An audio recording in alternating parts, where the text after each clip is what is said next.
Bem-vindo ao Conselho Consultivo. Vamos olhar para a situação de Espanha nesta terça-feira em que o país vizinho vai pela primeira vez aos mercados, depois do Governo ter anunciado um plano forte de cortes. São mais de 54 mil milhões de euros até 2014. É a primeira emissão com uma emissão a 12 meses e também a 18 meses. Há outros assuntos na agenda deste Conselho Consultivo, sempre com a opinião lúcida de António Gaspar, Pedro Marques, Raul Marques e também Joaquim Biancar de Cruz. Agradeço aos quatro a vossa presença. António Gaspar, começo por si para lhe perguntar, esta situação em Espanha é particularmente preocupante, numa altura em que o Governo anunciou cortes superiores a 56 mil milhões de euros, há pouco disse por lapso 54. Hoje Espanha regressa aos mercados e há obviamente essa noção de que Espanha, pelo menos durante os próximos 2 anos, vai estar em recessão. Olá, Rui, bom dia. É verdade. Nós recordamos o que disse aqui há poucos dias o Mariano Rajoy, em que, enfim, dizia que é um problema da banca e que a dívida pública, sem o problema da banca, era sustentável, não havia qualquer tipo de problemas. Repare que ontem a dívida pública, ainda sem o financiamento da banca, já chegou aos 72,1%, cresceu 5,35% no último mês, relativamente ao mês anterior. E isso não tem nada a ver, de facto, com a banca, porque o empréstimo da banca não veio. Ou seja, o Mariano Rajoy deu um tiro no pé. Penso que todos mais ou menos esperavam isso, e a Espanha tem um problema grave. Além disso, eu gostava de sublinhar, porque, repara, os espanhóis, antes de serem espanhóis, muitos milhões de espanhóis são bascos, são catalães, são galegos, são, digamos, canários, e isso fará uma grande diferença, portanto, na forma como os espanhóis vão enfrentar este tipo de situação. Portanto, ontem já vimos, de uma forma ainda muito tenue, há umas manifestações em Madrid e noutras grandes cidades espanholas, mas a Espanha, de facto, tem um problema gravíssimo, que é digamos, a sua dívida pública, que está a crescer, e irá crescer mais, naturalmente, pelo menos, eu disse aqui já anteriormente também, pelo menos em termos do Eurostat, eu não vejo outra forma de contabilização dos juros que não sejam como dívida pública. Relativamente ao reembolso do capital, aí poderá ainda haver alguma nuance que não seja contabilidade, pelo menos na totalidade, como dívida pública, mas de facto a dívida pública vai aumentar muito se atendermos a que cresceu para 72,1% do PIB. Bom, de facto, aquilo que ontem o Fundo Monetário Internacional dizia e perspectivava já os próximos 2 anos sejam anos de recessão, serão muito importantes para a Espanha e para nós. Portanto, em termos do comércio internacional, a Espanha é o nosso principal parceiro, e a Espanha, estando numa situação crítica, eu não direi crítica se calhar neste momento, mas para lá caminha a uma situação difícil, que está seguramente neste momento, o continuar dessa situação, o protelar dessa situação, vai de facto condicionar, sobretudo, as exportações portuguesas. Se bem que, aqui também temos que fazer, digamos, a devida vénia aos nossos empresários, se bem que, em termos da diversificação das exportações portuguesas, elas foram um facto a partir, enfim, eu diria, já no final do ano passado, procurando mercados alternativos, uma vez que os mercados tradicionais europeus, e sobretudo em termos de comércio internacional, há uma teoria que se chama a teoria gravitacional, que diz e que depois se confirma em termos práticos, que os países próximos têm tendencialmente o maior volume de trocas comerciais entre eles. Portanto, aqui era natural que o país mais próximo era a Espanha e que essa teoria gravitacional se viesse a verificar, e se veio a verificar, e se vem ainda a verificar para a própria Espanha. Mas a perspicácia e o longo alcance estratégico dos nossos empresários tem feito nos últimos tempos, eu diria há um ano esta parte, a busca constante de mercados alternativos, e tem, de alguma forma, safo as exportações portuguesas, e elas têm continuado a crescer, porque, de facto, há essa veia de diversificação por parte dos empresários portugueses. Mas aquilo que eu antevejo para a Espanha vai ser muito difícil, e o Mariano Rajoy, de facto, deu um tiro no pé. E hoje, na oposição e mesmo nos cidadãos que nós nos apercebemos na rua, e eu particularmente conheço muitos espanhóis, há um grande descontentamento e que se vai acentuar. Portanto, esse descontentamento, os espanhóis são diametralmente opostos nestas questões relativamente aos portugueses, até porque as próprias autonomias, como eu disse, antes de serem espanhóis, eles são, digamos, a sua autonomia, vai fazer, digamos, acirrar mais esse espírito, e eu antevejo que, não sei se já este ano, mas, sobretudo, talvez este ano para o fim do ano, uma vez que uma das medidas é a retirada do subsídio de Natal e o aumento do IVA, portanto, nos principais produtos, menos na taxa mínima que não foi atualizada, mas a taxa intermédia e a taxa máxima foram atualizadas. Portanto, isso vai fazer com que as empresas vão ter que pagar mais, provavelmente vai aumentar o desemprego, os cidadãos vão pagar mais pelos bens e serviços que têm necessidade deles, naturalmente, e isso vai criar uma grande tensão social em Espanha que não terá a ver bem com a forma mais ou menos pacífica com que as coisas têm passado em Portugal até agora. Pedro, que leitura faz desta situação aqui do país vizinho, que obviamente é o nosso principal parceiro? Sim, eu vejo com muita preocupação a situação de Espanha, vejo com grande preocupação a situação da Europa em geral. A Espanha é só mais um país que se junta a esta vaga de austeridade mais ou menos imposta pelo Diretório Europeu. A Espanha tinha, obviamente, problemas económicos, é indubitável. A bolha imobiliária em Espanha, aí sim havia uma bolha de imobiliário absolutamente evidente. São várias as pessoas espanholas que conheceremos e que já iam na terceira casa, quer dizer, já era regular a possibilidade do financiamento para a terceira habitação em Espanha. E pronto, e as coisas agora estão muito complicadas. Agora, nós não vamos sair na Europa como um todo, e certamente a Espanha não vai sair bem disto se continuarmos nesta lógica de espiral de mais austeridade e sempre a estendê-la a mais países da Europa. Acho que era o Krugman que dizia há pouco tempo atrás que se todos ao mesmo tempo decidirem aplicar medidas de austeridade, bem, nós só saímos disto se houver para aí uns marcianos que nos venham comprar os nossos produtos, porque a Alemanha conseguiu fazer bem a reunificação e a contenção das suas despesas, porque entretanto estava com uma boa procura externa e conseguiu recuperar a sua situação por essa via. Agora a Europa está toda a fazer austeridade ao mesmo tempo, ou está a ser defendida a austeridade para toda a Europa ao mesmo tempo. Nós precisávamos, ao menos, que aqueles que têm fortes superávites nas contas externas estivessem a fazer políticas que aquecessem um pouco as suas próprias economias, e isso contagiaria os países que têm agora que estar em situação de austeridade. Não é o que está a acontecer. Vejam-se as previsões para o crescimento económico anémico, estagnação económica praticamente, crescimentos na ordem de 1% nos principais motores económicos da Europa, já para não falar dos países do Sul, que agora já incluem a Espanha e a Itália, que são importantíssimos do ponto de vista económico na Europa. Bom, a Espanha, 2 anos de recessão. Onde é que nós já ouvimos isto? Aumento de impostos, corte de subsídios de desemprego, cortes de subsídios na função pública, cortes de reembolsos de prestações em IRS. Bom, e 2 anos de recessão. Onde é que nós já ouvimos isto tudo? Começou na Grécia, depois esteve na Irlanda, está em Portugal, agora está na Espanha, estará não tarda nada na Itália. As decisões dos Conselhos Europeus, essas tardam a ser implementadas. Vejam-se as ondas de choque que provocaram as decisões no sentido dos mecanismos de estabilidade europeus virem a intervir minimamente na dívida pública de Espanha e de Itália. Nós não vamos lá desta maneira. Se nós continuarmos neste caminho, afundamos e estamos a afundar a economia mundial. Vamos lá dizer com clareza. A Europa, neste momento, está a afundar a economia mundial. É isto que está a verificar-se.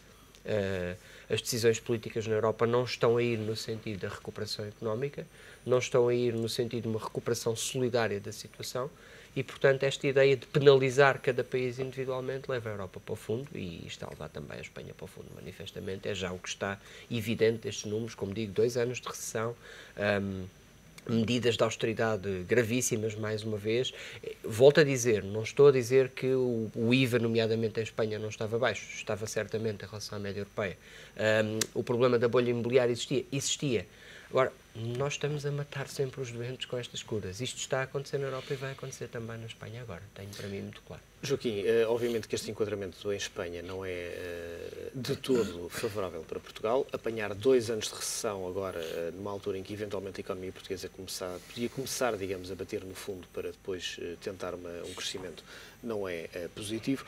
Mas ainda assim, do ponto de vista, nomeadamente do aumento do IVA, do aumento de alguns impostos, corte de algumas regalias, poderá haver aqui algumas vantagens competitivas para as empresas portuguesas em termos de mercados internacionais, onde concorre diretamente com Espanha. Não, eu relativamente à Espanha, quando se disse assim na gíria, com Espanha nem bom vento nem bom casamento. E aqui, quando Espanha espilra, Portugal, neste momento, o Portugal moderno, da era moderna e da era europeia, quando dizia-se muito Portugal há 30 ou 50 anos atrás, era virado de costas para a Europa e, portanto, tinha relação com outros países, por relações históricas e desde que tem havido uma integração europeia, Portugal tem tido um casamento com Espanha e, portanto, há hoje uma dependência das duas economias. Mas é interessante ver dois aspectos. Que os principais investidores em Portugal espanhóis vêm da Catalunha, que embora em termos regionais, governamentais, esteja com dificuldades, mas continua a ser uma das zonas mais ricas, uma das regiões mais ricas da Europa. Não é? E ela acreditam em Portugal dentro das possibilidades e dos cortes que irão ter. E, por outro lado, também está a aumentar um pouco uma coisa que não existia e que não era muito explorada, que era o turismo espanhol para Portugal. Não se percebia como é que Portugal estava tão perto de Espanha e os espanhóis não vinham. Isso não só nos últimos governos, tem havido uma aposta neste sentido relativamente ao mercado espanhol, até porque é mais barato para eles se deslocarem. O Algarve deu sinais disto, mas não só o Algarve. Há alguns, por exemplo, Figueiras da Foz, na Costa Alentejana, tem havido alguma exploração nesse sentido relativamente aos espanhóis. Eu penso que, relativamente à competitividade, de uma forma global, e pegando aqui um bocadinho no raciocínio anterior, da Europa está-se a perder para a Ásia, não é? Portanto, há uma fuga enorme a nível industrial e da capacidade de ter mais valias, não é? Que nós vamos, não é com o pastel de nata, com certeza que é bom que se exporte pastel de nata, que se faça, mas entre fazer um Mercedes e um pastel de nata, essas mais-valias para onde é que estão a ir, não é? E onde é que está a ser mais atrativo ter esse tipo de indústria? Não, já não é na Europa, é na Ásia. E antigamente os países norte da Europa e os grandes construtores de automóveis, e não só, utilizavam também algumas matérias-primas e mão de obra mais vantajosa do sul da Europa para competir. Hoje, a mão de obra do sul da Europa não pode competir com aquilo que se passa em termos laborais hoje nos mercados asiáticos. É absolutamente impensável competir com isso. Dizemos sempre, temos que competir com a inovação, com a criatividade, é essa a via, mas sabemos que a sangria que está a acontecer é muitíssimo grande. E, portanto, o que está a acontecer na Europa é um downsizing. Nós estamos a ter um downsizing, nomeadamente quem sofre mais são os mais desprotegidos a nível europeu, nomeadamente o sul da Europa. Está a ter um downsizing industrial, um downsizing comercial nesse sentido. É claro, porque repara uma coisa, você vê na Alemanha e vai ver a BMW, os principais construtores de automóveis, e não só outras farmacêuticas, e que estão a atingir grandes resultados. Crescer 15%, 10%, mas como é que isso é possível? Tá? É a Ásia, não é? Portanto, quer dizer, o foco mudou. E, portanto, eu não gosto... Nós, portugueses, gostamos de falar do fado ou da sina. Há formas de contrariar o fado e a sina, e é isso que temos que acreditar, e é isso que temos. Mas a sina que temos neste momento, a nível europeu, e não só português, é uma fuga extraordinária em termos industriais para a Ásia. E é essa a competitividade. É claro que me pode dizer assim, mas se calhar agora podemos ser aqui um bocadinho mais competitivos, mais coisas do que aqui a vizinha Espanha. É verdade, mas isso é ténue ainda. E queria dizer que Espanha não só afeta, fala-se muito, afeta Portugal, mas não só afeta Portugal. Afeta grandes mercados, nomeadamente na América do Sul. Eu queria relembrar que, por exemplo, um número que cerca de 20, 30 e tal % das linhas de trade finance para o Brasil eram alavancadas por Espanha. Eram dadas por Espanha para o comércio de trade finance diretamente para o Brasil. Não falando de países com características em que os espanhóis historicamente estão mais ligados por história e por cultura e língua, não é? Como os argentinos e tudo mais. Só o Brasil é afetado comercialmente, porque já estamos a falar de uma grande dimensão económica.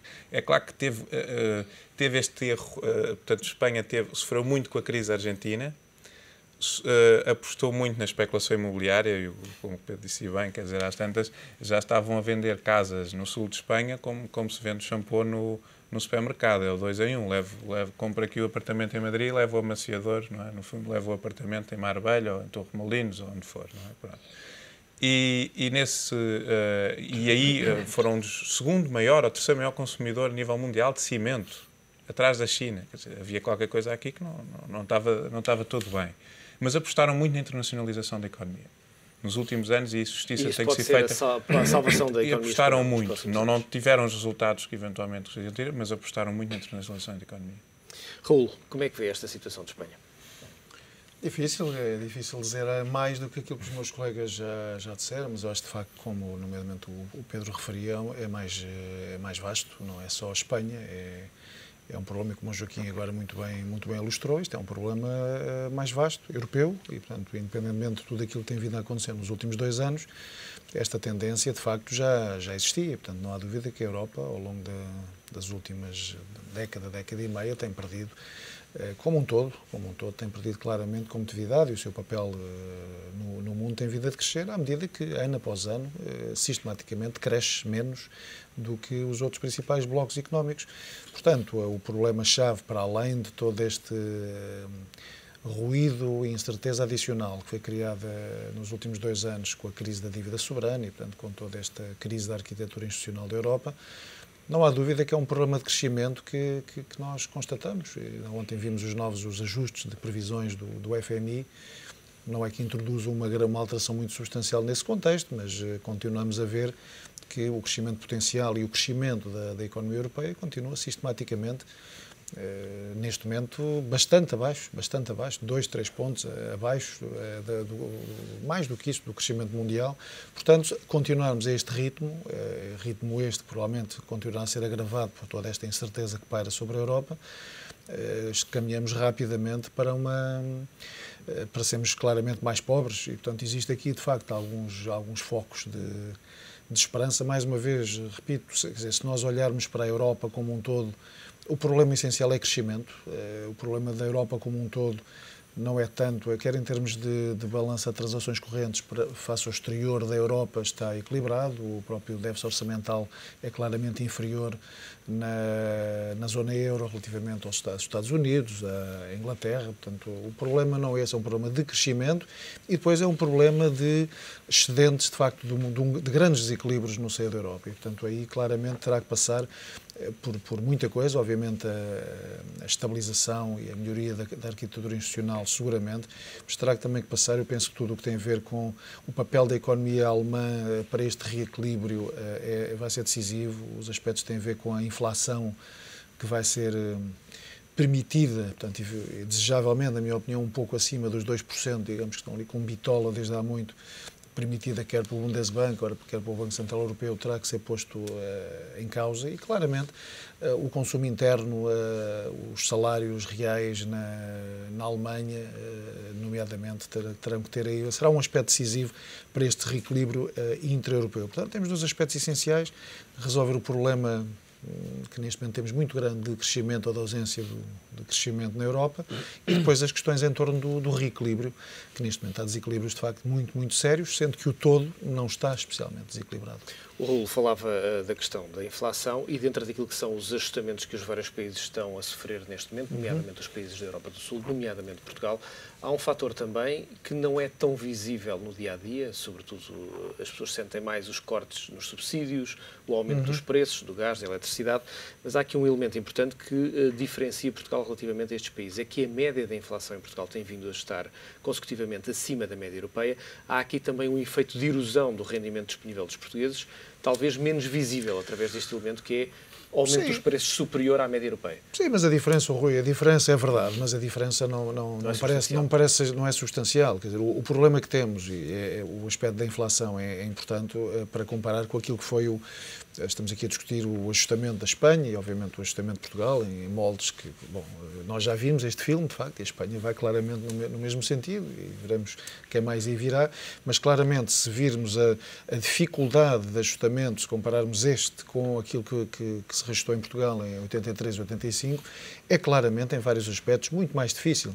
E, portanto, este é muito mais difícil, não só pela ausência do instrumento cambial, portanto, desta vez já não existe, e que em 83 e 85 foi decisivo, pela rapidez que esse ajustamento foi levado a cabo, mas o aspecto da inflação é também muitíssimo importante, porque neste momento é tudo muito mais duro, porque neste momento o que estamos a ver são cortes nominais, e, portanto, e não é só em Portugal, mas em Portugal, nomeadamente, em Espanha, digamos, em todos os países europeus alvo de ajustamento, em 83 e 85 foi, de facto, muito dava-se muito menos por esse ajustamento, visto que estávamos com taxas de inflação claramente 2 dígitos, durante algum tempo acima dos 20%, e, portanto, mesmo que houvesse uma subida dos salários nominais, como houve, de 10%, 12%, havia uma erosão real muito forte, mas em termos nominais era menos visível. Portanto, neste momento, temos, para além de todo este quadro muito difícil a nível europeu, e, portanto, na altura era completamente distinto, temos aqui claramente uma dificuldade adicional muito grande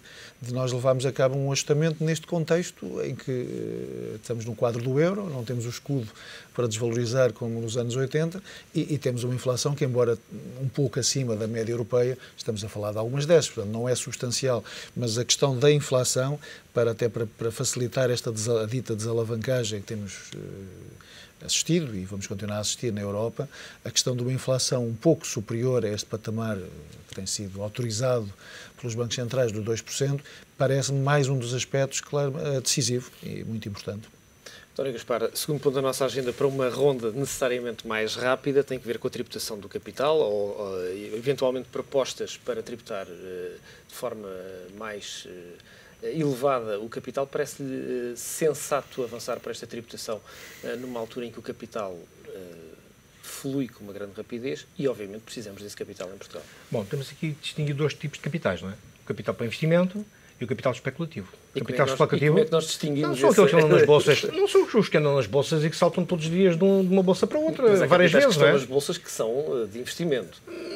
Alguns será de investimento, mas a maior parte, parece ser comum e aceito por toda a comunidade científica na área da economia e na área das finanças, que a maior parte das transações que são feitas nas bolsas mundiais são feitas por fundos que se dedicam única e exclusivamente à especulação financeira. Portanto, aos ganhos de especulação que ganham hoje, que fechou Tóquio agora há bocadinho, abriu a Europa, daqui a pouco fecha a Europa, abre os Estados Unidos. Portanto, no mesmo dia andam os mesmos capitais a circular de mercado para mercado. Aí parece-me bem, a taxa Tobin, enfim, já foi muitas vezes falado e mais que falado, portanto, no mundo inteiro e particularmente em Portugal, parece-me bem que esse tipo de capitais especulativos sejam taxados, não sei que taxa, mas que tenham uma sobretaxa, justamente para ser a compensação e ser o equilíbrio da balança do aspecto especulativo. Relativamente aos capitais de investimento e aos capitais, sobretudo, diria, das famílias, dos particulares, que querem oferir algum rendimento, não, parece-me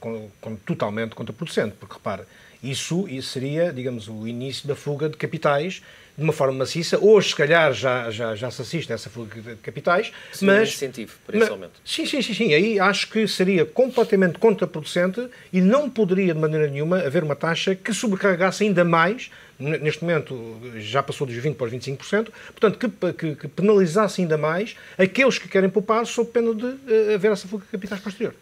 Nós temos 1 minuto e meio, portanto 30 segundos a cada um. Pedro. Eu julgo que nós temos que inverter o modelo de tributação, porque a economia também está a mudar, a economia está-se a tornar... Aquela economia que nós queremos é a economia do valor acrescentado e, portanto, nós não podemos continuar a deslocar toda a tributação para o lado do trabalho se a economia que queremos é cada vez mais uma economia do lado do valor acrescentado. Não vai ser sustentável a prazo nas próximas décadas, mas não podemos fazer nada disto sem ser num movimento, pelo menos, de âmbito europeu. Julgo que há um grande trabalho a fazer, provavelmente até no controle de transferências de capitais para offshores, nomeadamente, e depois um movimento europeu que interrompe esta concorrência fiscal que tem vindo a diminuir permanentemente a tributação ao nível dos capitais. Não julgo que as sociedades europeias possam equilibrar-se, possam sustentar-se sem haver alguma tributação do lado dos capitais, porque as economias são, como digo, cada vez mais sustentadas no fator capital e menos no fator trabalho, aquelas que nós queremos passar a ser na Europa, mas depois não conseguimos equilíbrios sociais porque simplesmente não teremos os recursos para sustentar os serviços sociais que necessitamos. Agora temos que o fazer como um bloco, temos que o fazer como a Europa e interromper a própria concorrência fiscal no espaço europeu. Joaquim. Isso sobre as offshores eu acho que não é só da Europa, se fosse era do mundo inteiro, relativamente. Mas o que Portugal tem ganho relativamente ao resto da crise, ao resto do contexto europeu, tem sido que nós não tem havido essa fuga de capitais como houve na Grécia e como houve em Espanha. Porque as pessoas continuam a acreditar nas instituições financeiras portuguesas e ainda bem continuam a acreditar. E embora não tenham razões, quer dizer, em termos fiscais, não tem havido sustentabilidade fiscal nenhuma para quem quer investir em Portugal, nem para quem quer manter cá os seus capitais, porque cada rei sua sentença, não é? Joaquim, 10 segundos, tributação, sim ou não? Capital. Não, de forma nenhuma, para não termos o David Cameron a dizer a mesma coisa que disse ao Hollande, temos aqui uma carpeta encarnada, venham para cá os seus capitais. Raul. Muito rapidamente reforçava o que o António apontou, ou seja, acho que é importante haver um sinal político claro de favorecer a poupança versus o consumo. E, portanto, nesse contexto também pareceria um forte erro tributar mais a poupança depois daquele agravamento que já houve, de facto, nos últimos 2 anos. Portanto, é o ponto que me parece chave. Muito bem. Raul Marques, António Gaspar, Pedro Marques, Joaquim Bicardo. É sempre um prazer contar com o vosso comentário. Desejo-vos o resto de uma boa semana. Fica por aqui o Conselho Consultivo. Regressa amanhã. Até lá.